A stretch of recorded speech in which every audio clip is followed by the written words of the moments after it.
Hola, ¿qué tal? Vamos a dar una clase sobre protocolos de red, especialmente basándonos en los que están asociados a los niveles de aplicación, presentación y sesión. Pero vamos a empezar por lo que son ver las capas de red. Entonces, lo que son las capas de red, como sabéis, son 7, ¿no? O sea, tenemos la capa de aplicación, la capa de presentación,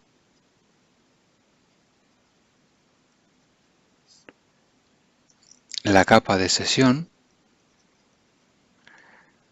Estas tres capas se pueden asociar en una sola capa, que sería la capa que define el modelo de red de TCP, y a esto lo llamaríamos la capa de aplicación. Es decir, que estas tres capas, la 7, la 6 y la 5, serían en su conjunto la capa de aplicación del modelo OSI. Perdón, del modelo TCP. Mientras que las que hemos dicho antes son las capas del modelo OSI. Seguimos con las capas que estamos viendo. Entonces vamos a ver, tenemos la capa 4, que es la capa de transporte en el modelo de la OSI. Esa capa recibe en el modelo TCP el nombre de también capa de transporte o capa de... Sí, capa de transporte. La capa 3 es la que recibe un nombre alternativo, que puede ser también como tanto capa de red como capa de internet. Es el nombre, este segundo nombre es el más habitual que se suele poner en el modelo TCP. Luego tenemos la capa 2, que es la capa de enlace de datos, la data link. Esa capa, en principio, es la capa en la que operan los switches, es la capa 2. Es la capa de enlace de datos. Y luego tenemos la capa 1, que es la capa física. Eso serían los cables, en fin, el hardware, lo que es el sistema de generación y transmisión de la señal. Esa es la capa física.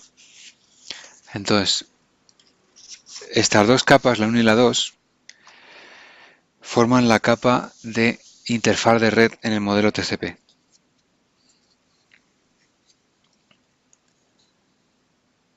El modelo TCP también lo podemos llamar modelo DARPA. Entonces tenemos que en el modelo DARPA o TCP tenemos 4 capas, la capa de aplicación, la de transporte, la capa de internet o de red y la capa de interfaz de red.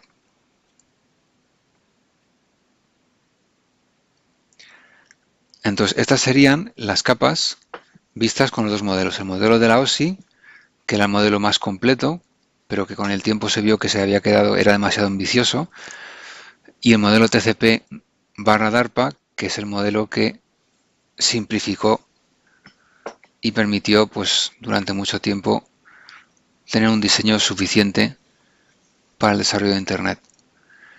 Entonces, en cuanto a protocolos, tenemos protocolos en diversas capas. Habitualmente un protocolo suele estar en una sola capa, aunque hay protocolos multicapa, pero bueno, los protocolos que tenemos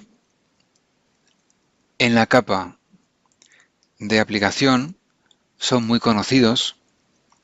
Tenemos el protocolo de hipertexto, el protocolo que llamamos HTTP, del cual hablaremos luego más adelante con cierto detalle.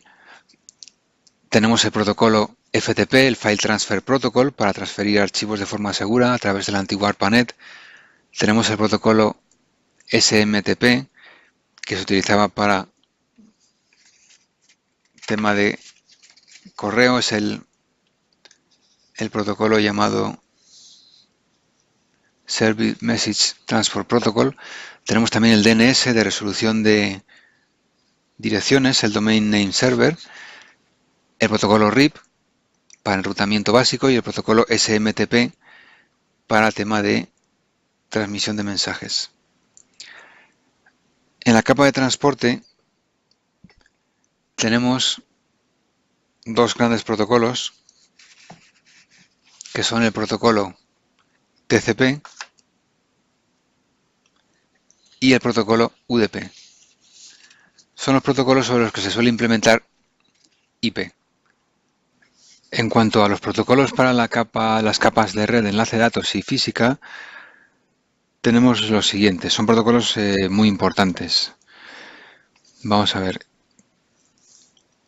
En lo que es la capa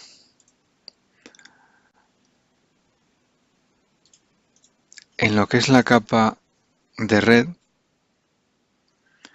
tenemos protocolos que hay que clasificar en dos grupos, en IPv4 y en IPv6. Porque claro, tenemos esos dos tipos de protocolos, de estándares de red. Entonces, en IPv4 tenemos el IGMP, que es un protocolo para intercambiar información acerca del estado de pertenencia entre routers IP. Tiene que ver con el tema de la multidifusión y con los miembros de grupos de multidifusión. O sea, es un protocolo que tiene que ver con el enrutamiento. Luego tenemos el protocolo, bueno, lo único que hay que ponerlo en su sitio, aquí. IGMP. Luego tenemos el ICMP, que no hay que confundirlos. Ese es un protocolo que es el llamado protocolo de control de mensajes o el Internet Control Message Protocol, y está orientado a enviar mensajes de error o también mensajes de información operativa, pues por ejemplo cuando un host no puede ser encontrado o cuando hay un servicio que se ha pedido y no está disponible. Estos mensajes se envían a través de la dirección IP de origen del paquete, es decir, un paquete que solicita la conexión con un servidor o solicita un servicio y en el destinatario no es posible satisfacer esa solicitud, pues el destinatario envía un ICMP avisando del error. Luego tenemos un protocolo muy conocido que es el protocolo ARP. El protocolo ARP o de resolución de direcciones tiene una función muy sencilla. Consiste en encontrar la dirección de hardware o dirección MAC, la Media Access Control, que corresponde a una determinada dirección IP. O sea, pasa de la dirección física a la dirección de red. Eso es lo que hace el protocolo ARP. Y luego, por supuesto, tenemos el protocolo IP en su versión 4. En cuanto a los protocolos IPv6, aparte del propio IPv6, pues tenemos varios. Tenemos, por ejemplo, el protocolo ND. Ese es un protocolo de descubrimiento de vecinos. También está orientado a enrutamiento. Es normal que muchísimos protocolos en la capa de red estén orientados a enrutamiento o a control de los mensajes de error cuando llega un paquete al destino. El protocolo ND lo que hace es, mediante el sistema de mensajería, controlar cómo se relacionan entre sí los nodos vecinos. Estos son conceptos muy típicos de IPv6. Luego tenemos el protocolo MLD. A ver, este protocolo lo que hace es, también orientado a routers, informar a los routers que están en una determinada dirección, en un determinado enlace, de cuáles son los puestos de escucha. Esto es parte de las funciones de multicast que tiene IPv6. O sea, se trata de que solo los routers que están reconocidos como escuchadores en un grupo determinado difundan la información relativa a ellos. Es una forma, es parte de la estrategia que tiene IPv6 para no utilizar el sistema de broadcast, que colapsa las redes IPv4. Bueno, eso en cuanto a lo que son protocolos de red. En cuanto a lo que son protocolos de la capa de enlace de datos y de la capa física, tenemos protocolos también muy conocidos, como son el protocolo Ethernet, que es el protocolo de los cables de Ethernet, de la red Ethernet, el protocolo del Wi-Fi, el protocolo de las Wireless LAN, que es 802.11, el protocolo Frame Relay, bastante antiguo, y el protocolo ATM, que también es bastante antiguo. Bueno, de todos estos protocolos vamos a fijarnos en unos pocos de ellos. Vamos a fijarnos en los siguientes protocolos, de todos ellos. Vamos a fijarnos en el protocolo IP, en el protocolo TCP, en el protocolo UDP y en el protocolo HTTP. Es decir, el protocolo IP, V4, el protocolo más importante de la capa de red, los dos protocolos esenciales de la capa de transporte, UDP, TCP y UDP, y luego el protocolo de hipertexto, el protocolo con el que se envían las comunicaciones a través de Internet y también de otras redes, que es el HTTP. Entonces aquí tenemos que tener muy presente que en los protocolos, en principio, cada uno funciona en una capa distinta. Es decir, el protocolo de red funciona en la capa 3, que es la capa de 3, la capa por excelencia de los routers. El protocolo TCP y el UDP están en la capa 4. La capa 4 también tiene que ver con los routers. Y el protocolo HTTP está en las capas 5, 6 y 7, que esencialmente son pues las capas que puede usar un navegador de Internet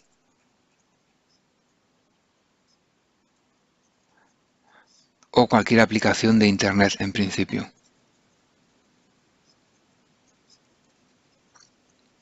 Eso luego va a determinar cuál es la estructura del protocolo y qué es lo que lleva un protocolo a diferencia de otros. Entonces, en cuanto a lo que es el protocolo IP, pues ese protocolo fue definido. Vamos a hacer un pequeño esquema por cada protocolo. El protocolo IP fue definido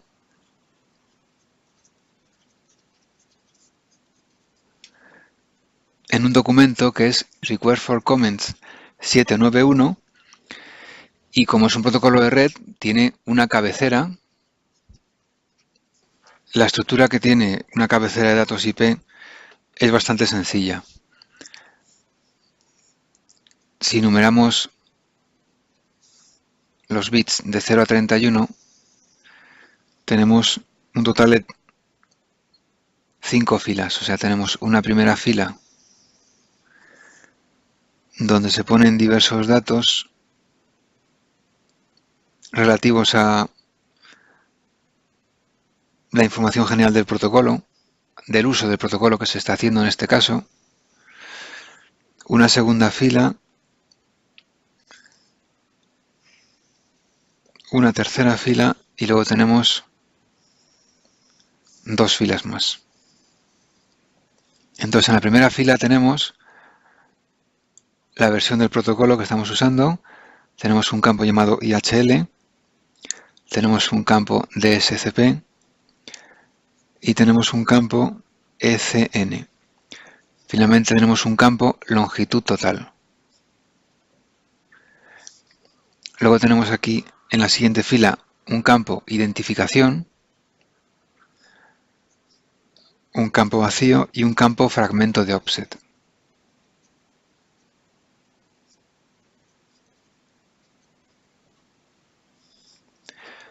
En la tercera fila tenemos un time to live o un tiempo de vida para indicarnos cuánto tiempo puede estar ese paquete en la estructura de la red. Tenemos un campo de protocolo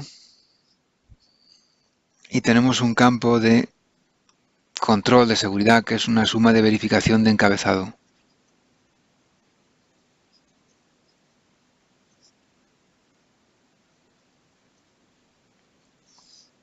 Finalmente tenemos dos campos de direcciones. Tenemos la dirección de origen, que es una dirección IP, V4,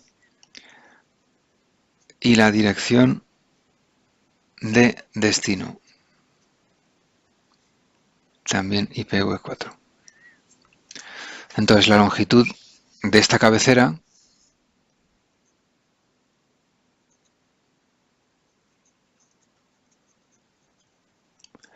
dado que cada fila tiene 32 bits, es decir, 4 bytes, y hay un total de 1, 2, 3, 4 y 5 filas, pues tiene 20 bytes de longitud o 160 bits. En cuanto a lo que es el protocolo TCP, pues ya es un protocolo más complicado porque tiene muchos más elementos de control.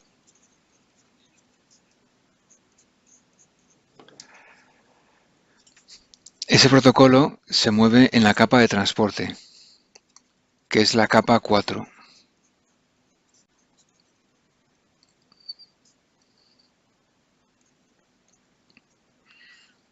Está definido en la Request for Comment 793 y también en la 7414. La estructura del encabezamiento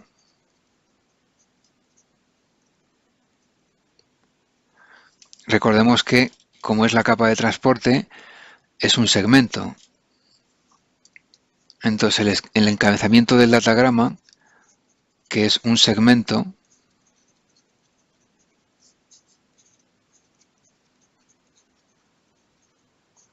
es el siguiente, indicado en una escala del bit 0 al bit 31, pues inicialmente tenemos la dirección de origen, que tiene que ser un puerto, obviamente. Luego tenemos la dirección de destino,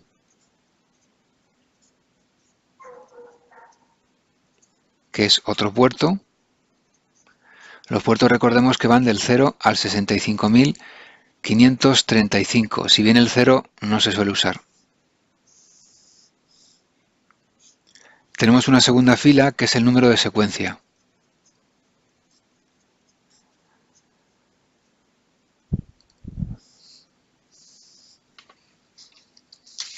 Tenemos una tercera fila que es el número de acuse de recibo.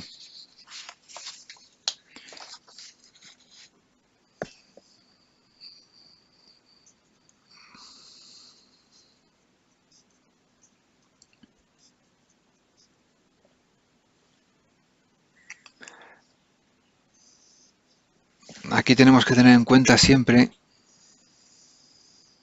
la longitud de estos campos, es decir, vamos a ver, estos son 16 bits, este también son 16 bits, entonces obviamente el número de valores es 2 a la 16, que nos permite llegar hasta 65.536.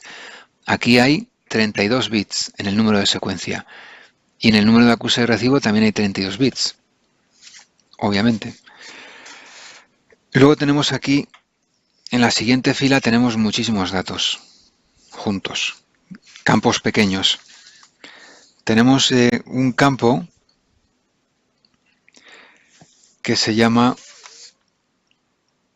posición de datos. Entonces ese campo, posición de datos o longitud de cabecera, según se quiera ver, es un campo de posición de datos. Tiene 4 bits y lo que hace es hablar del tamaño de la cabecera en palabras de 32 bits. Luego tenemos un campo reservado de 3 bits. Es para uso futuro y en principio se pone todo a 0. Luego tenemos los flags. Los flags son 9 bits.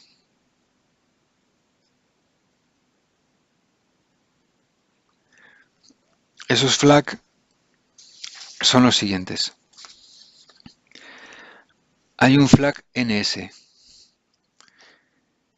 que tiene que ver con el tema de, en fin, de controlar los paquetes accidentales o maliciosos que aprovechan el control de congestión para entrar en la red.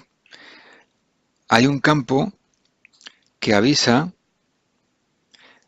de que la ventana de congestión está reducida.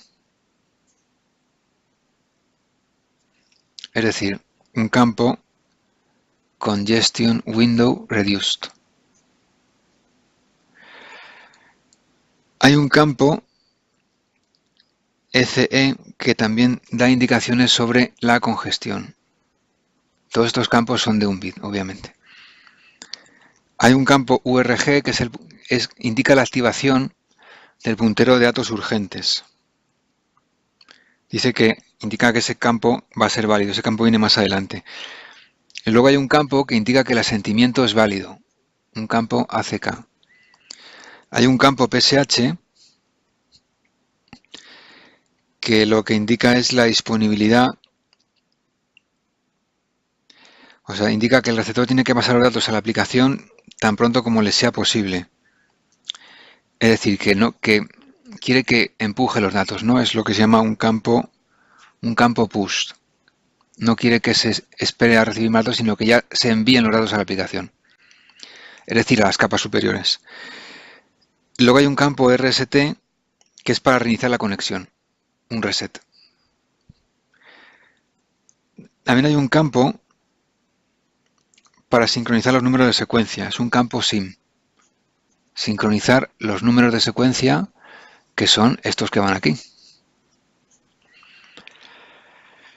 Y finalmente tenemos un campo en el que el emisor del paquete pide el fin de la conexión, un campo fin.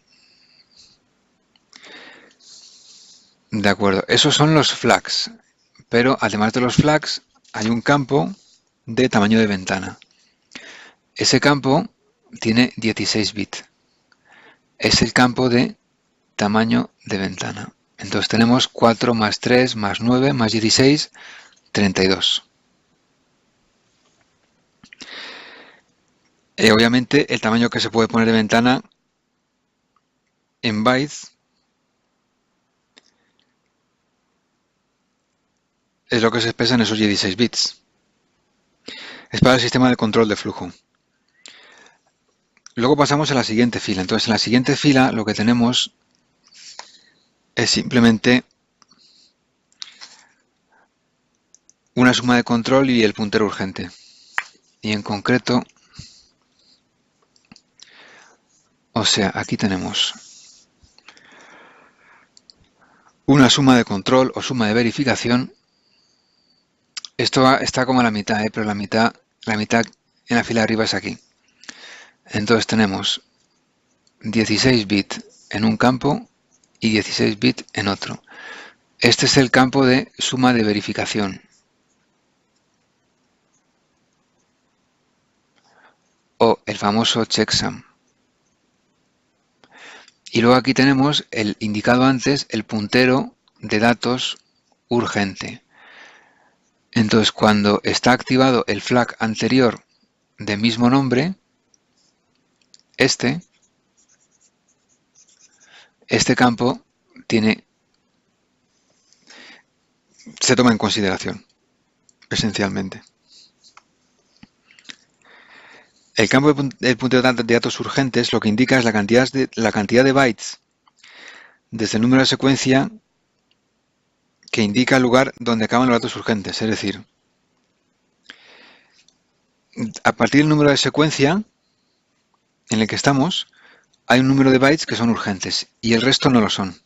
Obviamente los urgentes se ponen al principio. Vamos a terminar de pintarlo para ver dónde irían los datos urgentes. Tenemos ahora la última fila. La última fila tiene dos campos, opciones y relleno.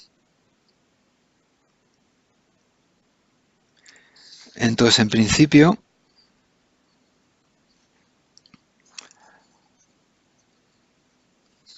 la especificación no suele decir una longitud concreta, pero bueno, hay un campo de opciones y un campo de relleno.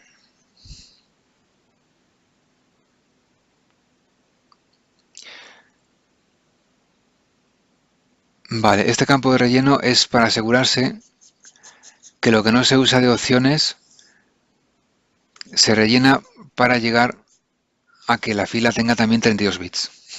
Entonces, una vez que termina el encabezado, que es ese que hemos visto, empiezan los datos. Entonces, el encabezado es todo esto.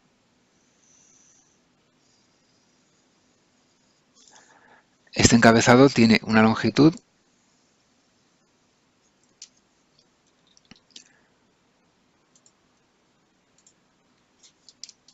pues que tiene una fila, 2 filas, 3 filas, 4 filas, 5 filas, 6 filas. O sea, tiene una longitud, como cada fila son 4 bytes, tiene 48 bytes de longitud.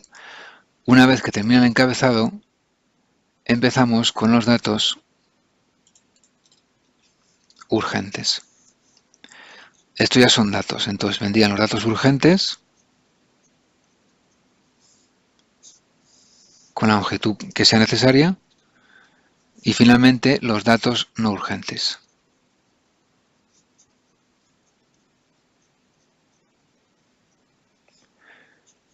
Y esto sería un segmento TCP. En cuanto al protocolo, UDP es un protocolo más sencillo. El protocolo UDP, como decíamos, es más sencillo que el protocolo TCP y tiene una cabecera mucho más simplificada. Este protocolo lo tenemos definido en la Request for Comment, 768. También es un protocolo de la capa de transporte como el protocolo TCP. Por este motivo tiene un encabezado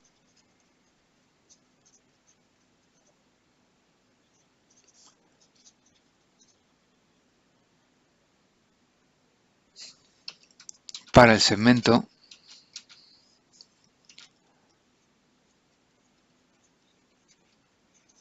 UDP.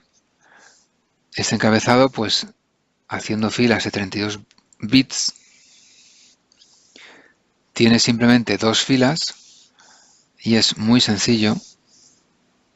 Cada fila está dividida en 2 partes iguales de 16 bits.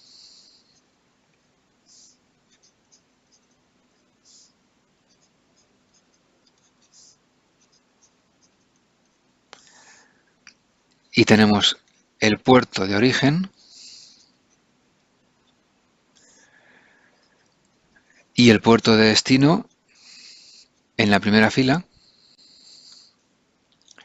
Tenemos un campo de longitud y tenemos un campo de suma de comprobación.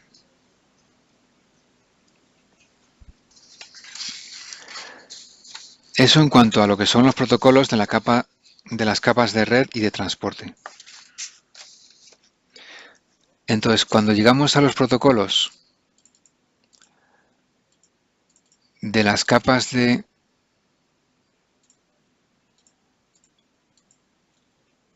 la capa de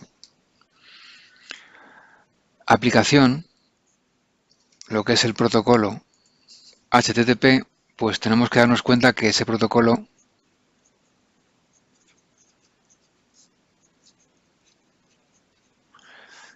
va a ser bastante distinto de los anteriores, porque el protocolo,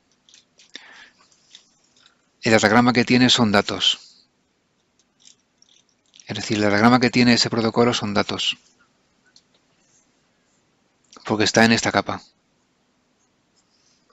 Entonces ese protocolo pues no va a tener unos campos de origen, de destino, porque todo eso viene en las capas siguientes. Todo el tema de a dónde va dirigido, la dirección IP, la dirección MAC, el puerto, todo eso está en las capas siguientes. Este protocolo ha sido definido con varias Request for Comment, en principio en función de su versión. Entonces, en una primera versión de 1996 tenemos la versión 1.0 en la Request for Comment 1945. En una segunda versión en 1999, para una versión 1.1, pues tenemos la 2.6.1.6 y también tenemos la 7231. Luego hay una siguiente versión en el año 2000, que es la 1.2, que es el Request for Common 2774. Y finalmente hay una versión en 2015, que es la versión 2 en el Request for Common 7540. Sobre este protocolo tenemos que decir que tiene las siguientes características. Su propósito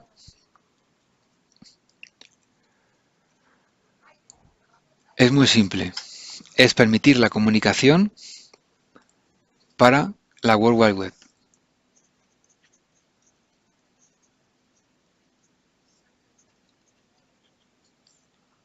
Entonces, obviamente, sus desarrolladores fueron el World Wide Web Consortium y también la Engineering Task Force, que están asociados.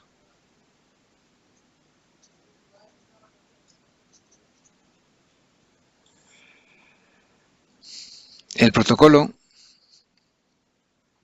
define aspectos de sintaxis y semántica.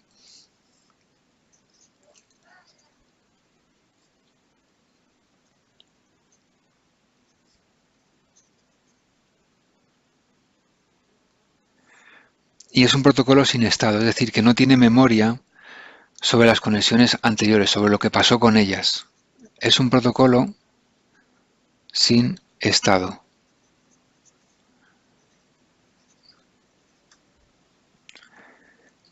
Entonces, también tenemos que decir que es un protocolo que está orientado a transacciones.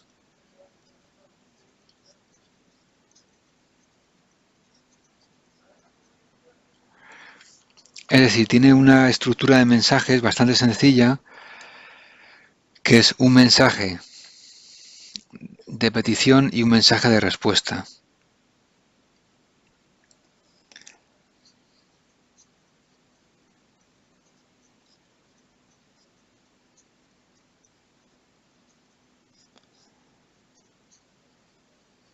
Eso no quiere decir que los mensajes sean siempre con la misma estructura, porque hay varias formas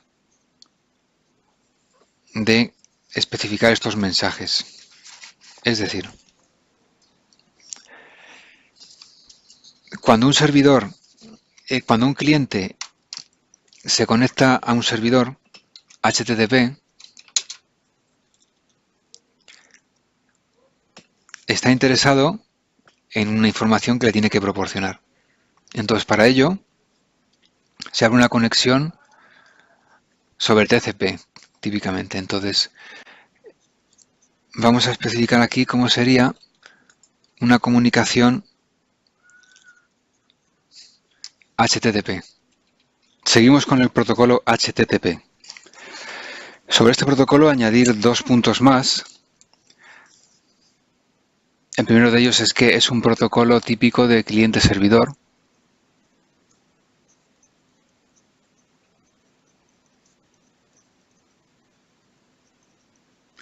Y el segundo, que es un protocolo bastante reciente o bastante moderno. Este protocolo apareció después de que se diseñaran todos los protocolos que hablaban de la red, del transporte. Es decir, si nos damos cuenta, Telnet apareció sobre 1969, FTP sobre 1970, principios de los 70. Después vinieron, un poco más adelante, los protocolos, la suite de protocolos IP, que incluía el TCP, sobre 1978 a 1983. También un poco antes sobre esa época vino UDP en 1980. También de principios de los 80 es el protocolo Post Office Protocol, el del correo típico, el sencillo. El SMTP apareció sobre 1982. El protocolo para resolver las direcciones, el DNS, apareció en 1983, a medida que iba creciendo Internet. Y luego ya el protocolo que accede directamente al servidor, el IMAP, apareció en 1986. Fue entonces, bueno, fue después de toda esa época, entre 1989 y 1991, cuando se diseñó HTTP. Sobre HTTP, también debemos decir que es imposible hablar de HTTP sin hablar de MIME. MIME es un sistema para codificar información. MIME son las extensiones multipropósito de correo de Internet. Eso no quiere decir que solo tenga que usarse en el protocolo POP3 o en SMTP o en IMAP, sino que también se usa con HTTP. Y eso es porque HTTP necesita codificar mucha información. Entonces aquí en este artículo que vemos de la Wikipedia, pues nos explican cómo MIME está definido en 6 grupos de trabajo, en 6 documentos técnicos de los ingenieros, que son estos 6 documentos que vemos aquí, en los cuales definen una serie de encabezamientos sobre la sintaxis que hay que poner, etcétera, las extensiones que se ponen, cómo se registran los procedimientos, de nuevo cómo se registran los procedimientos y de nuevo sobre las extensiones. Entonces, con todo esto MIME puede codificar una serie de tipos, una serie de categorías de datos, que son estos que vemos aquí, que pueden contener estos valores, de manera que este protocolo nos permite incluir información de todo tipo, información de imagen, de audio, de vídeo, incluso documentos PDF y por supuesto texto. Entonces MIME tiene encabezamientos, por supuesto, tiene unos encabezamientos en los que se define una tipología y también se puede añadir un tipo de archivo, es decir, aquí pues decimos un content type de este tipo y añadimos un archivo ODT que nos define el formato. Vemos que estamos ya en la parte de los protocolos de aplicación. Son protocolos que hablan de datos, de cómo rellenar los datos con una estructura para que cuando pasen al otro lado de la red y la aplicación del otro ordenador los lea, los pueda entender perfectamente. Vamos a ver ahora cómo es la estructura de un mensaje HTTP. Hemos dicho que en HTTP tenemos 2 tipos de mensajes. Tenemos 2 tipos de mensajes.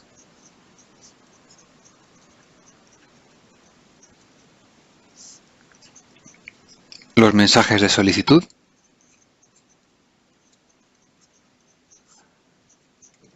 y los mensajes de respuesta. Aquí se ve que es claramente una arquitectura cliente-servidor o una arquitectura asimétrica, dicen en algunos casos, porque hay que estar continuamente pidiéndole información al servidor. Entonces, en cuanto a los mensajes de petición o de solicitud que se envían, existen 8 posibilidades u 8 métodos. Esos métodos son los siguientes. Es decir, tenemos 8 posibilidades, 8 verbos, lo llaman también a veces. Tenemos head, get, que están muy relacionados.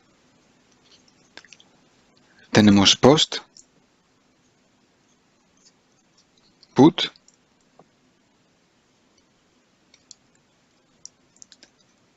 tenemos delete,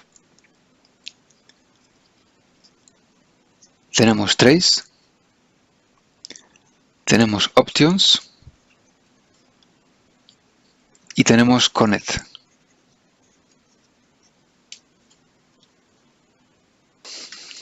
Sobre cómo son estos métodos, sobre qué hacen,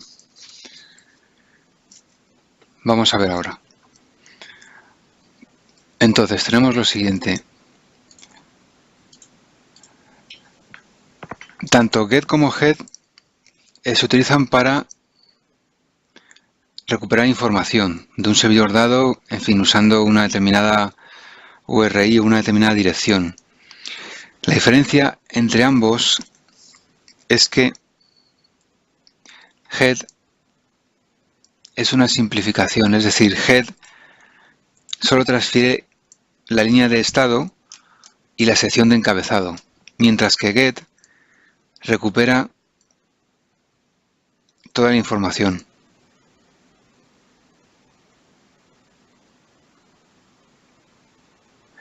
En cuanto a post, se utiliza para enviar datos al servidor. Es decir, por ejemplo, cargar un archivo, información del cliente a través de un formulario HTML, etc. Eso es lo que hace post. Eso es lo que hace post. Luego tenemos put. Put lo que hace es reemplazar todas las representaciones de un destino en un recurso con el contenido cargado. Es decir, se trata de subir, hacer efectiva esa carga y poner lo que se ha cargado en el lugar adecuado. Entonces, es un buen método. Lo que pasa es que tiene el inconveniente de que los servidores compartidos, que son muchos, no lo suelen soportar. Luego tenemos delete. Entonces, delete lo que hace es, como su propio nombre indica, es simplemente borrar el contenido especificado. Luego tenemos trace, que se utiliza pues para tema de diagnóstico y comprobación. Es decir, trace lo que hace es un mensaje loopback a lo largo del camino al destino especificado. De esta manera,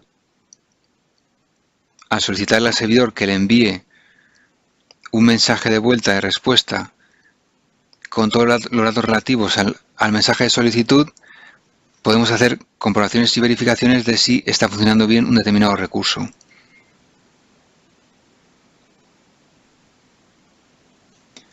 Esto en cuanto a lo que es trace. Options, pues también se puede utilizar para temas de depuración o para anticiparse al siguiente paso. Es decir, options lo que devuelve son los métodos HTTP, o sea, de los 8 que existen, los que soporta el servidor. Entonces, si se le pide a través del método options a un servidor compartido que indique qué método soporta, pues seguramente dirá que el método put no le soporta. Y finalmente tenemos el método connect. El método connect también sirve de alguna manera para preparar la operación que se va a hacer después. Es decir, connect nos permite verificar si tenemos acceso a un servidor en unas determinadas condiciones. Esto se puede usar, por ejemplo, cuando se quiere hacer una conexión bidireccional encriptada, que a día de hoy es prácticamente obligatoria. Estamos hablando de tener un certificado SSL para utilizar el protocolo HTTP seguro. Al final, los dos protocolos son bastante parecidos. Lo único pues que cambia el puerto, por ejemplo. Entonces en HTTP usamos el puerto 80, mientras que en HTTPS usamos el puerto 443. Estos puertos, bueno, en un determinado servidor los puede cambiar, porque recordemos que cuando nosotros ponemos una dirección HTTP, // aquí ponemos el protocolo que se está refiriendo, que puede ser web, en fin, puede ser FTP, hay varios. Luego ponemos el dominio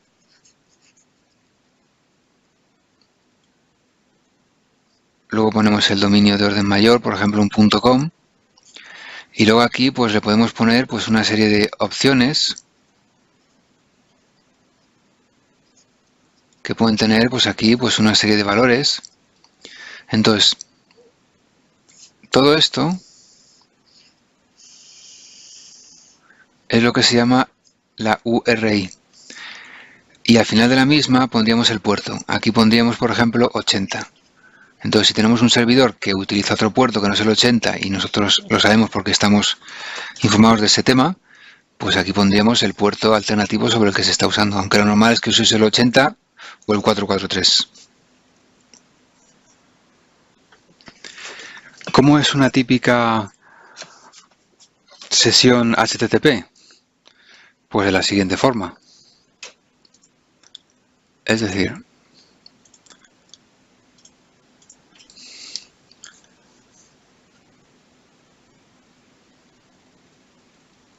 en una sesión HTTP típica están los 3 puntos habituales que suelen ocurrir en cualquier modelo cliente-servidor. Punto 1, el cliente establece una conexión a través de TCP, típicamente, aunque también pudiera ser por otro protocolo, mediante la capa de transporte, con el servidor. Es un establecimiento de conexión.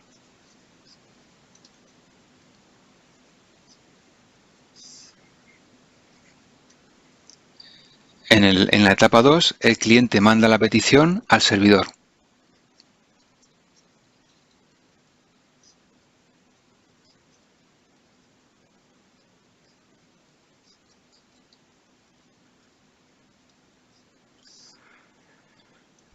Y en la etapa 3, el servidor envía la respuesta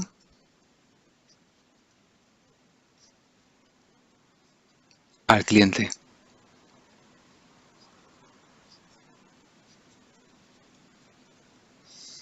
Después de esto, lo que ocurriría es que la conexión se cierra automáticamente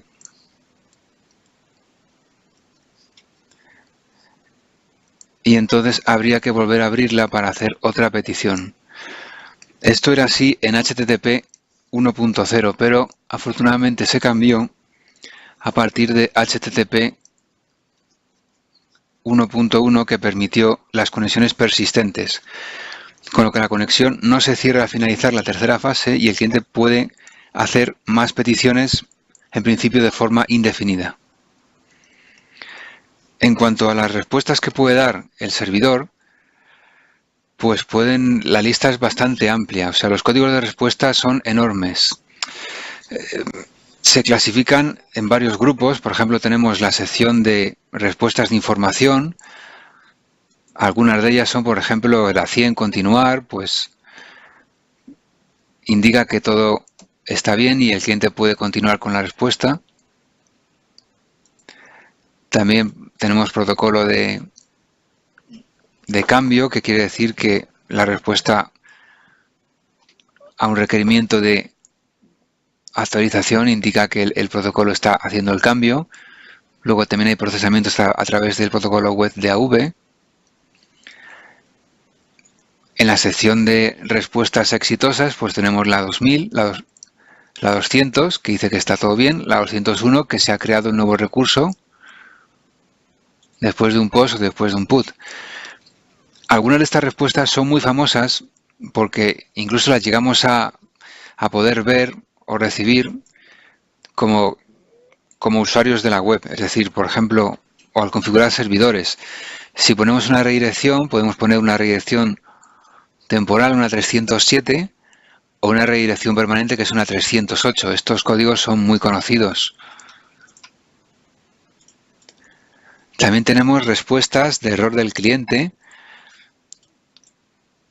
El código 429, too many requests, es cuando una página web, por ejemplo, recibe muchísimas peticiones y entonces pues el usuario ha enviado tantas peticiones que el servidor no puede responderle. También hay respuestas de error del servidor Por ejemplo, una muy típica, internal server error. Esto pasa, por ejemplo, cuando se carga una aplicación CMS, por ejemplo, que pueda ser un WordPress, un PrestaShop, etcétera, y la base de datos está mal, entonces se suele producir un internal server error. También tenemos, bueno, pues el código de mal punto de acceso, mal gateway. Y estos son los códigos más conocidos de respuesta que puede enviar que pueden enviar un servidor o que pueden enviarse a través del protocolo HTTP. Bueno, pues hasta aquí esta clase de introducción al protocolo HTTP. En principio, para resolver cualquier problema de HTTP, lo que tenemos que conocer bien es la especificación de los métodos, los 8 métodos que hemos visto, la especificación MIME si queremos codificar la información y los códigos de error, los códigos de respuesta que puede enviar el servidor al cliente. Eso es todo. Gracias por vuestra atención.